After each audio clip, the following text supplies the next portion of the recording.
She gives you really fundamental, great ideas, tells wonderful stories about many of her great clients that have been based not only here in Silicon Valley, but all over the world. So with that, please give it up for the one, the only, Ms. Nancy Duarte. Thank you. Thank you. You're so generous.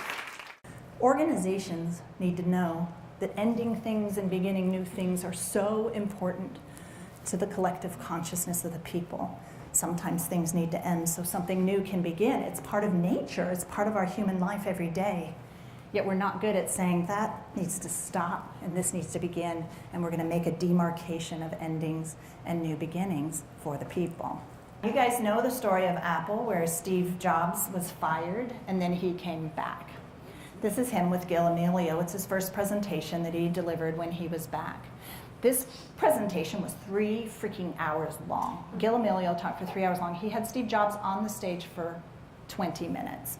Gil Amelio said the word developer 3 times. Steve Jobs in 20 minutes said it 27 times, because Mr. Jobs knew that if the developers did not adopt the new operating system that needed to go in place, it would fail. So he knew who his travelers were. So even though this talk was to a broad audience of everyone, he spoke as if it was only the developers. They needed to move from Mac OS 9 to Mac OS 10. As you know, they did it. It was the largest software migration in history. But it meant things had to end and new things had to begin. So at WWDC, the developers were still not believing that they were going to stick with one single operating system strategy, and I don't blame them. They'd been jerked around for a decade. They would work all year on something, and then there'd be a new announcement at WWDC. So WWDC, he did a vow. That's a ceremony.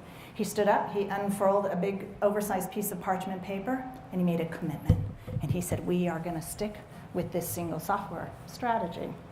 He believed that every single thing would be hooked up to a Mac OS 10 as the central feature of a hub, and then everything will come off of it. So when you look at this speech, it actually prophesied their 10-year product strategy. Almost all of our most beloved products came from this speech. No wonder he was so fired up about this, and he's getting impatient with the developers. So he realized that what he needed to do is he needed to bury the old operating system. He needed to make a really clear statement that 9 is gone and you can't do it anymore. So he did just that.